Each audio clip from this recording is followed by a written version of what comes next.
उत्तर प्रदेश, बिहार समेत 14 राज्यों की 48 सीटों पर उपचुनाव है, जिसको लेकर सियासी घमासान तो मचा ही हुआ है। टिकट वितरण में परिवारवाद का ट्रेंड देखा जा रहा है। हर पार्टी ने अपने बड़े नेताओं के बेटे बेटियों के साथ बहू और पत्नियों पर दांव लगाया है। जी हां, विधानसभा चुनाव में परिवारवाद का बोलबाला है, जिससे कोई भी दल अछूता नहीं रहा है। विधानसभा चुनाव में सबसे ज्यादा 288 सीटें महाराष्ट्र में हैं, तो वहीं की बात करते हैं। पार्टी वाइज आपको बताते हैं कि महाराष्ट्र में परिवारवाद का कितना बोलबाला है। महाराष्ट्र में चुनाव में परिवारवाद का बोलबाला इसी से समझ में आता है। राजापुर की सीट जो है वो शिवसेना शिंदे गुट की किरण सामंत जो है वो चुनाव लड़ रहे हैं। राज्य मंत्री उदय सामंत के भाई हैं। सीट पैठण जो है शिवसेना शिंदे गुट के जो नेता हैं विलास भुमरे, वो संदीपन भुमरे के बेटे हैं। सीट जोगेश्वरी पूर्व से शिवसेना शिंदे गुट के मनीषा वायकार हैं, जो रविंद्र वायकार की पत्नी हैं। अब आपको सामने बीजेपी के परिवारवाद को भी रखते हैं। बीजेपी ने कितनी सीटों पर नेताओं के रिश्तेदारों को टिकट दिया है वो बताते हैं। मलाड पश्चिम से विनोद शेलार के भाई आशीष शेलार चुनाव लड़ रहे हैं। श्रीगोंड से प्रतिभा पाचपुते मौजूदा विधायक बबन राव की पत्नी हैं। सीट कल्याणपुर से सुलभा गायकवाड़ मौजूदा विधायक गणपत गायकवाड़ की पत्नी हैं। सीट कंकावली से बीजेपी नीतीश राणे सांसद नारायण राणे के बेटे हैं। सीट चिंचवड़ से बीजेपी जो है शंकर जगताप मौजूदा विधायक हैं, अश्वनी जगताप के भाई हैं। एनसीपी अजीत पवार और शिवसेना के में भी परिवारवाद खुल के जो है सामने है। हम आपको दिखाते हैं। सीट येवला से एनसीपी अजीत पवार जो है वो पंकज भुजबल छगन भुजबल के बेटे हैं। पंकज भुजबल और छगन भुजबल को पूरा देश जानता है। उसके अलावा मुंबई वर्ली जो है शिवसेना आदित्य ठाकरे उद्धव ठाकरे के बेटे हैं। वांद्रापुर से शिवसेना वरुण सरदेसाई आदित्य ठाकरे के मौसेरे भाई बताए जाते हैं। विक्रोली से शिवसेना सुनील राउत संजय राउत के भाई हैं। उसके अलावा आपको बता दें सीट तासगांव कौठे महाकाल शरद पवार एनसीपी से रोहित पाटिल आरआर पाटिल के बेटे हैं। कजर्त जामखेड़ एनसीपी से रोहित पवार शरद पवार के बेटे हैं। माहिम से अमित ठाकरे राज ठाकरे के बेटे हैं। उसके अलावा आपको मैं बताता हूं कि लातूर शहर से कांग्रेस के अनिल देशमुख विलासराव देशमुख के बड़े बेटे हैं। लातूर ग्रामीण से कांग्रेस के धीरज देशमुख विलासराव देशमुख के छोटे बेटे हैं। धारावी से कांग्रेस ज्योति गायकवाड़ बरसा गायकवाड़ की बहन है। और आप ये देखिए कि कितनी बड़ी बड़ी हम बातें करते हैं कि सारे के सारे लोग जो है राजनीतिक दल वो कहते हैं कि हम परिवारवाद से अछूते रहेंगे, परिवारवाद को बढ़ावा देना कतई नहीं चाहते, लेकिन कोई भी इससे अछूता नहीं रही है। हमारे साथ अनिरुद्ध प्रताप सिंह जो है प्रवक्ता हैं भारतीय जनता पार्टी के, आलोक वत्स साहब हैं राजनीतिक विश्लेषक, मुमताज आलम साहब हैं एनसीपी अजीत पवार गुट के, डीके दुबे हैं राजनीतिक विश्लेषक, भुवन भास्कर जोशी प्रवक्ता समाजवादी पार्टी के, संजीव कौशिक हैं पॉलिटिकल एनालिस्ट, विक्रम सिंह यादव हैं प्रवक्ता शिवसेना के। ये सारे के सारे लोग जो है हमारे साथ जुड़ेंगे और हम इस मुद्दे पर चर्चा करेंगे। हम सिर्फ महाराष्ट्र की चर्चा नहीं करेंगे, हम झारखंड की और बाकी राज्यों की भी चर्चा करेंगे जहां जहां उपचुनाव हो रहे हैं। तो हमारे साथ पहले तो हम चलते हैं बीजेपी के नेता के पास। हमारे साथ आ गए हैं अनिरुद्ध प्रताप सिंह। अनिरुद्ध जी, आप हम लोग बातें बड़ी बड़ी करते हैं यार, लेकिन जो सवाल है सबसे बड़ा लोगों के मन में है कि परिवारवाद से अछूता कोई नहीं रहता। क्या है जवाब इस पे भारतीय जनता पार्टी की तरफ से आपका? अनिरुद्ध जी। चतुर्वेदी जी, सारे पैनलिस्ट को मेरा नमस्कार जी। आप देखिए, परिवारवाद का जो डिफिनीशन है उसको हम एक तराजू में तौल के ना देखें। मान लिया कोई डॉक्टर है, उसका बेटा प्रैक्टिस में जाता है, कोई लॉयर उसका बेटा प्रैक्टिस में जाता है। मैं पॉलिटिकल पार्टी के अंदर परिवार के लोग हैं कि मैं हूं या मेरा भाई है, फिर नेक्स्ट जनरेशन, वो कहीं कहीं 10-5% लोग होते हैं, विजिबिलिटी के आधार पे उनको टिकट दिया जाता है। सबसे बड़ी समस्या देश के अंदर क्या है कि जो परिवार के आधार पर पॉलिटिकल पार्टियां बनती हैं और जो मुख्य उनके पोस्ट होते हैं, कंट्रोल सिर्फ उनका होता है। उत्तर प्रदेश में लीजिए, उत्तर प्रदेश में समाजवादी पार्टी आती है, उनमें जो मुख्यमंत्री कैंडिडेट बनेंगे या उनके जो डिसीजन मेकर रहेंगे वो अखिलेश यादव एंड मुलायम सिंह यादव या उनकी फैमिली के लोग। अनिरुद्ध सिंह जी, इससे क्या फायदा होगा आप बताइए? मैं तो चाहूंगा कि भाई अनिरुद्ध प्रताप सिंह जाके चुनाव लड़े। मेरे मन में तो यही इच्छा होगी और आपके मन में भी यही इच्छा होगी। है कि नहीं? डेफिनेटली हर कार्यकर्ता के मन में तो इच्छा होती मैं है, तो टिकट हम मिलता तो है चाहेंगे ना भाई, अब जब परिवारवाद ऐसे ही चलता रहेगा तो अनिरुद्ध प्रताप सिंह का नंबर कैसे आएगा, आप बताइए ना मुझे। भारतीय जनता पार्टी में अनिरुद्ध को मौका जो बहुत आसानी से मिलेगा, लेकिन अखिलेश यादव की पार्टी में, राष्ट्रीय जनता दल की पार्टी में, राहुल गांधी जी कांग्रेस की पार्टी में, अन्य पार्टियां जो हैं उनके ऊपर एक कॉकस बना रहता है कि भाई अगर आप राहुल गांधी का उसमें नहीं तो इसका मतलब कांग्रेस नहीं चलेगी। आप ये सोचिए, Bharatiya Janata party cadre based party है, इसमें यह नहीं कि कौन इंपॉर्टेंट कौन नहीं है, क्योंकि आप मेरे से ज्यादा जानते हैं, आप वरिष्ठ पत्रकार हैं, तो वो चीजें क्या है कि कैडर बेस्ड पॉलिटिकल पार्टी जो होती हैं, इसके पहले कम्युनिस्ट आपका कहना यह है कि भाई यहाँ पे ये निश्चित खाली नहीं कर, मतलब आप एक तरीके से ये तर्क देना चाहते हैं कि भाई हमारा मुख्यमंत्री जो है आपकी का सिस्टम जो है नियुक्त करता है, आप इसको परिवारवाद नहीं मानते। ठीक है अनिरुद्ध, अब मेरे साथ मुमताज आलम साहब हैं। मुमताज आलम साहब, आपके यहाँ भी यही स्थिति है, एक के बाद दूसरा, दूसरा के बाद तीसरा, आपका नंबर कब आएगा?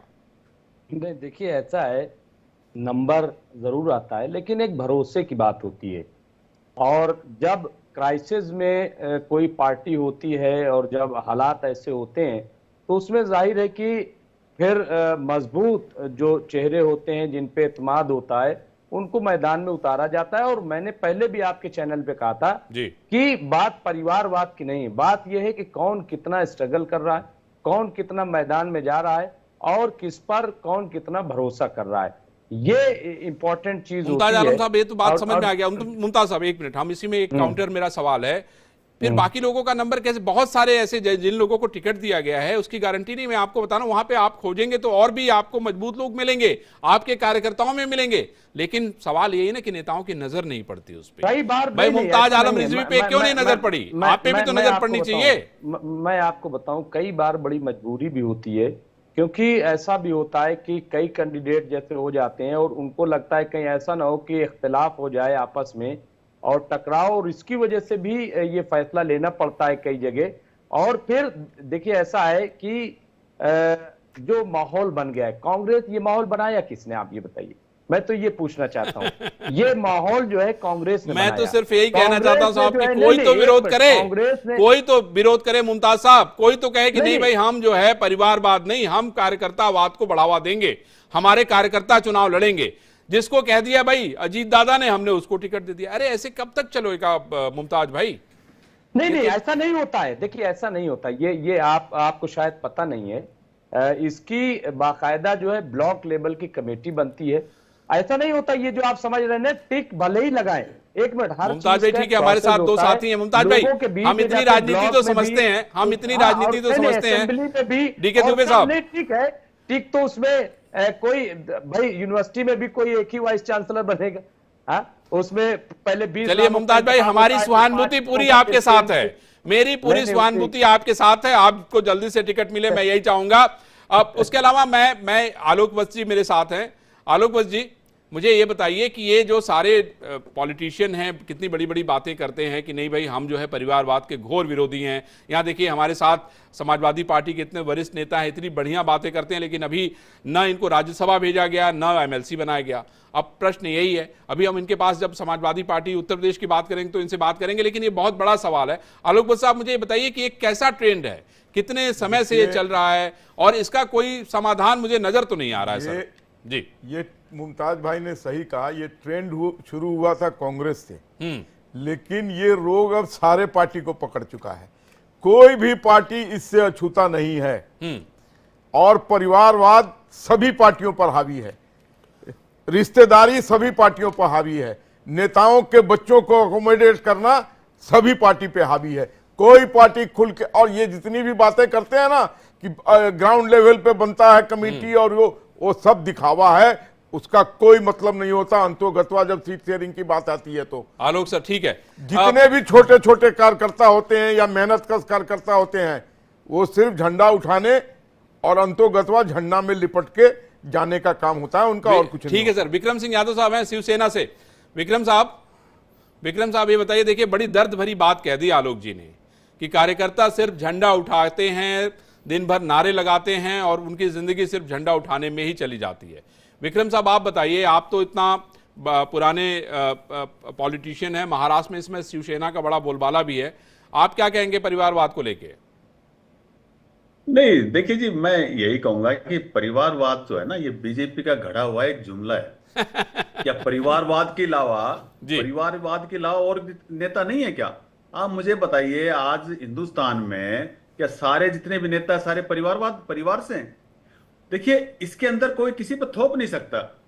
अगर आप सक्षम हैं, अगर आपको चुनाव में जाएंगे, अगर आप सक्षम है तो आप चुनाव जीतेंगे। अल्टीमेटली पब्लिक वोट तो पब्लिक ही डालती है ना। ये नहीं कि आप परिवारवाद से आप डायरेक्ट नहीं सर, तो फिर इतनी बड़ी बड़ी बातें क्यों की जाती है? सर मैं यही तो पूछना चाह रहा हूं कि भाई हम इतनी बड़ी बातें क्यों करते हैं कि नहीं हम परिवारवाद के विरोधी हैं, हम परिवारवाद को बढ़ावा नहीं देते हैं, और उसके बाद फिर यही होता है कि भाई किसी की बहू चुनाव लड़ी तो किसी का भाई तो किसी का भतीजा।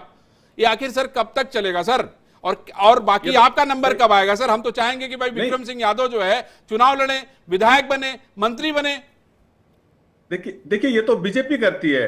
जैसे बीजेपी का खाने के दांत, हाथी के खाने के दांत अलग अलग सर शिवसेना नहीं कर रही है। आपकी पार्टी में किसी को, किसी परिवार के किसी सदस्य को नहीं दिया गया है टिकट? नहीं, बोलता कौन है? बोलती तो बीजेपी है ना। आप देखो कितने परिवारवाद इनके टिकटे में बताता हूं। अभी अच्छा, आप ये कहना चाहते हैं कि बीजेपी बोल के गलत करती है, ये कहना चाह रहे हैं आप? भाई बीजेपी ने लाया नहीं इस चीज को, क्योंकि इन्होंने कुछ किया नहीं। ये अब क्या बात लेके आते, काम इन्होंने कुछ किया नहीं। ये परिवारवाद कांग्रेस ने 50 साल पहले क्या किया, ये सीधा पब्लिक के दिमाग में एक चीज डाल दी कि हम तो 2047 को देख रहे हैं। अभी कुछ काम नहीं किया, लेकिन ये बात करते हैं 2047 की। अब ताकि लोग इंतजार करें 2047 कब आएगा, पता नहीं क्या ये चमत्कार करेंगे। मतलब ऐसा लोगों को भ्रम में डालने वाली ये बातें करते हैं। चलिए खैर ठीक है, मैं समझ गया सर कि आपकी चिंता ये है कि बीजेपी जो है अब इसकी बात ना करे, सबको परिवार के लोगों को लड़ने दे, चिंता की बात नहीं है। डीके दुबे साहब, भाई जो सक्षम, भाई परिवार आखिर है तो हिंदुस्तान के लोग हैं, तो हिंदुस्तान के रहने वाले। अगर किसी परिवार में कोई सक्षम है, अगर वो चुनाव में आना चाहते तो आए। सारे परिवार को आगे बढ़ाइए, बिल्कुल बढ़ाइए परिवार को आगे। सुनो एक मिनट सुनो, मैं बात का जवाब देता हूं। एक मिनट सुनो, मेरी बात सुनो। इंदिरा जी के टाइम में परिवार का दूसरा कौन था? राजीव जी के टाइम में। अरे वही तो कर रहे हैं सब, उसी को तो फॉलो कर रहे हैं। मैंने कहा ना, कांग्रेस इसकी जनक थी, लेकिन सबने इसको अपना लिया है, सबने आत्मसात कर लिया है। परिवार को बढ़ावा दीजिए और कार्यकर्ताओं से झंडे उठवाइए और अंत में उनको झंडा में लपेट के भेज दीजिए जहां उनको जाना है, कब्रिस्तान में या जलाने के लिए। बिल्कुल नहीं, पार्टी सिर्फ कार्यकर्ताओं का शोषण कर रही है, सिर्फ शोषण कर रही है। और जितने भी परिवार के बड़े बड़े नेता हैं, जितने भी बड़े बड़े नेता हैं, उनके पत्नी को, उनके बेटे को, उनके भतीजे को टिकट देने का काम कर रही है। ये नेता नहीं है, कार्यकर्ताओं का शोषण हो रहा है। ये नेता नहीं है, हिंदुस्तान के कार्यकर्ताओं का शोषण इनको सभी पार्टियां कर रही है, सभी पार्टियां परिवार के टिकट आपसे नहीं मांग रहे कार्यकर्ताओं का हैं, शोषण कर रही है। ये आपसे टिकट नहीं मांग रहे हैं हाथी सर। के दांत दिखाने और खाने वाले सारे पार्टियों के अलग अलग नहीं है, एक ही है। आप इनसे पूछो कि कांग्रेस में, अब फिर कांग्रेस अरे भाई ये कांग्रेसी तो है नहीं, ये कांग्रेसी नहीं है भाई। लेकिन आप लोगों ने भी उसको आत्मसात कर लिया है, आप लोगों ने भी उनके पद्धति को गले लगा लिया है। मैं ये कहना चाह रहा हूं, कांग्रेस ने शुरू किया, आप उसके साथ चल रहे हैं। आलोक जी, लग रहा है आपको कांग्रेसी तो समझ नहीं रहे हैं। अरे भाई ये कांग्रेसी नहीं है भाई, ये तो पॉलिटिकल एनालिस्ट है, ये तो आपको आईना दिखाने की कोशिश कर रहे हैं। ये सिर्फ प्रवक्ता बन जाते हैं। अच्छा ठीक है सर, ठीक है, एक मिनट। अब हम लोग, मैं दोनों लोगों से बात, एक सेकंड, हम लोग आपको जो है ना, मैं चाहता हूं कि जरा सा उत्तर प्रदेश के भी आंकड़े जरा दिखाइए भाई, उत्तर प्रदेश के भी जरा आंकड़े दिखाइए, फिर हम लोग आगे बात करते हैं। हमारे साथ समाजवादी पार्टी के इतने बड़े प्रवक्ता जुड़े हैं, जरा उत्तर प्रदेश की बात करते हैं। उत्तर प्रदेश में इस समय जो है 9 विधानसभा सीटों पे चुनाव हो रहा है, उपचुनाव जिसको कहेंगे, और इसमें सभी की जो कहते हैं कि प्रतिष्ठा दांव पे लगी है। और ऐसे में करहल विधानसभा जो है पूरे देश में चर्चा का विषय बना है। तेज प्रताप यादव वहां से चुनाव लड़ रहे हैं, जो कि मुलायम सिंह के भाई के जो है वो पोते बताए जाते हैं। उसके अलावा अजनेश यादव लड़ रहे हैं, जो कि धर्मेंद्र यादव की, हाँ मैं क्या कह रहा हूं, मैं तो ये कह ही रहा हूं, तो बताएंगे ना हमारे साथ जोशी जी, इसीलिए तो इनको बुलाया कि भाई ये बताएंगे। सर एक बात ये बताइए कि भाई वहां तो गजब की लड़ाई चल रही है, एक तरफ दामाद जी लड़ रहे हैं, दूसरी तरफ जो है तेज प्रताप लड़ रहे हैं। देखिए अभी आपके चैनल में मैं भारतीय जनता पार्टी के जो प्रवक्ता साथी हैं जी, उनका निबंध सुन रहा था परिवारवाद, और मैं उनसे पूछना चाहता हूं, केवल यही भारतीय जनता पार्टी तो है, बिना रणजी ट्रॉफी खेले कैसे एक व्यक्ति का बेटा उसका सचिव बन जाता है क्रिकेट की एसोसिएशन का, और फिर अध्यक्ष बन जाता है। इससे बड़ा परिवारवाद का उदाहरण इस देश में कभी नहीं हुआ। पहला विषय। अब आ जाते जिस विषय पर चर्चा के लिए आपने बुलाया है। हम समाजवादियों का मानना है कि कोई भी व्यक्ति अगर टिकट लेता है और टिकट लेने के बाद जनता की अदालत में जाता है, जो लोकतांत्रिक प्रक्रिया है, ठीक है, उस एक इंपॉर्टेंट खबर आ रही है, अरविंद केजरीवाल के ऊपर किसी ने जो है हमला कर दिया है। उसको लेके आम आदमी पार्टी के मुख्यमंत्री आतिशी प्रेस कॉन्फ्रेंस करें, थोड़ा उनको सुन लेते हैं फिर आगे बढ़ते हैं। जब ईडी से बेल मिलने वाली थी तो सीबीआई से गिरफ्तार करवाया कि अरविंद केजरीवाल जी जेल में रहे। जब अरविंद केजरीवाल जी जेल में थे, याद कीजिए, एक 30 साल के डायबिटीज के मरीज को भारतीय जनता पार्टी ने इंसुलिन देने से मना कर दिया था। अरविंद केजरीवाल जी को इंसुलिन तब मिला जब आम आदमी पार्टी के लोगों ने, दिल्ली के लोगों ने सड़क पे संघर्ष किया। अरविंद केजरीवाल जी को इंसुलिन तब मिला जब वो कोर्ट गए और कोर्ट से ऑर्डर लेके आए। क्यों रोकी थी अरविंद केजरीवाल जी की इंसुलिन? क्योंकि उन्हें पता था कि अरविंद केजरीवाल जी को इतनी अक्यूट डायबिटीज है कि लंबे समय तक उनकी इंसुलिन रोक देंगे तो उनकी जान पे बनाएगी। लेकिन भगवान की कृपा थी, दिल्ली वालों का प्यार था, दिल्ली वालों का आशीर्वाद था और सच्चाई का साथ था कि अरविंद केजरीवाल जी को जमानत मिली और वो जेल से बाहर आए। अब भारतीय जनता पार्टी को साफ साफ दिख रहा है कि उनकी अरविंद केजरीवाल को परेशान करने की साजिश, अरविंद केजरीवाल के काम रोकने की साजिश जब हर तरफ से नाकाम हो गई है, तो अब वो अरविंद केजरीवाल जी की जान लेना चाहते हैं। तो ये आपने देखा कि आतिशी जो है प्रेस कॉन्फ्रेंस के जरिए बता रही थी कि आखिर अरविंद केजरीवाल के साथ किस तरह का व्यवहार हो रहा है। तो हम वापस चलते हैं परिवारवाद पे। हम बात कर रहे थे जोशी जी से। जोशी सर, ये बताइए ना कि ये जो तेज प्रताप और दामाद जी चुनाव लड़ रहे हैं, ये किस तरह का ट्रेंड है सर?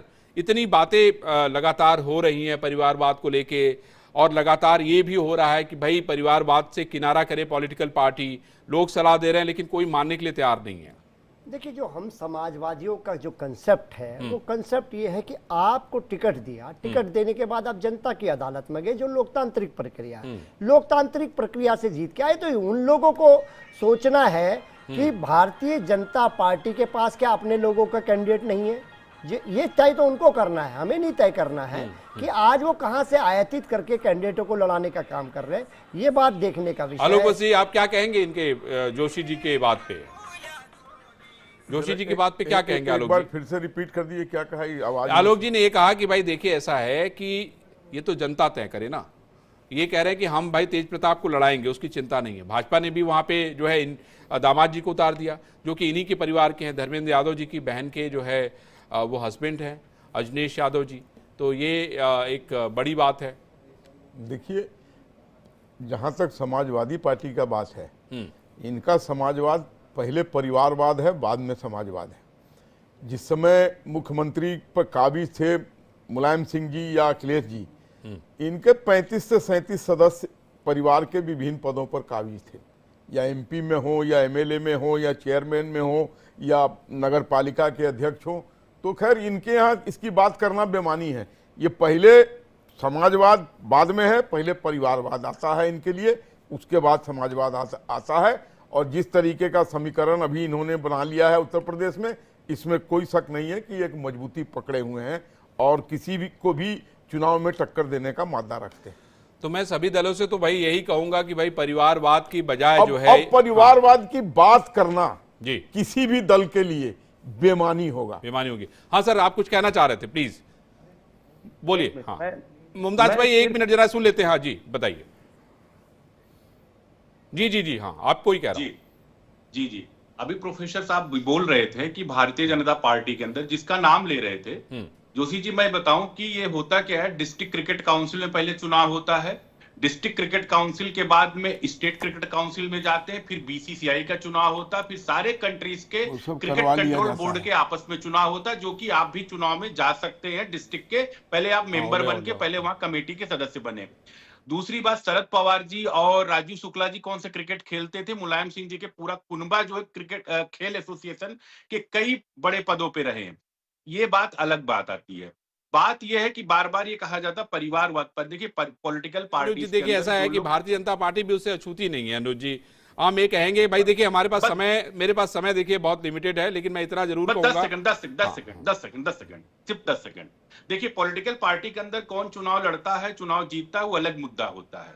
सबसे ज्यादा जहर का काम जो होता है वो काम है कि पॉलिटिकल पार्टी को कंट्रोल और की पोस्टों पर उन्हीं के परिवार के लोग। मुमताज भाई, आप बताना, आप कुछ कहना चाहते हैं, फटाक से बताइए प्लीज। मैं सिर्फ, देखिए चुनाव लड़ना कोई बुरी बात नहीं है, कोई चुनाव लड़े, लेकिन बात ये होती है कि कांग्रेस में आप देखिए कि राहुल गांधी प्रेसिडेंट नहीं थे जब उन्होंने इस्तीफा दिया। लोग कह रहे थे प्रेसिडेंट बन जाइए, बन जाइए, बन जाइए। मैं नहीं बनूंगा, लेकिन सारे फैसले वही लेते थे। चलिए आप देख लीजिए, ठीक है। इनका सवाल है कि कांग्रेस ने परिवारवाद। यादव जी, आप क्या कहना चाहते हैं? आप ये भी मुमताज जी भी इसी बात से सहमति जता रहे हैं कि कांग्रेस की वजह से, कांग्रेस की देन है ये? भाई इनको इतनी तकलीफ है, ये अपनी पार्टी खुद बना ले। अगर इनमें इतना दम है तो अपनी पार्टी बना के आए, चुनाव में कौन रोक रहा है इनको? लेकिन अगर ये चाहते हैं, जिस पार्टी ने आजादी के टाइम से लेकर के संघर्ष किया, बलिदान दिए और चुनाव इनको लड़ाए, तो ये तो हो नहीं सकता, ये तो हो नहीं सकता। इनमें दम है तो ये अपनी पार्टी बनाए। ठीक है, मेरे पास इतना ही समय है। मैं सबको धन्यवाद देता हूं, लेकिन मैं ताकीद जरूर करूंगा कि भाई आप लोग जो है खुद चुनाव लड़ें और मंत्री बने, विधायक बनेंगे तो मंत्री बनेंगे, सांसद बनेंगे तो केंद्र में मंत्री बनेंगे। हम आपको अब एक दूसरी खबर बताना चाहते हैं कि जब आप बीमार पड़ते हैं और अस्पताल में लाखों का बिल बन जाता है तो पॉलिसी बाजार एक बेटे की तरह अपना फर्ज निभाता है, क्योंकि वादों पर खरा उतरना ही पॉलिसी बाजार की पॉलिसी है।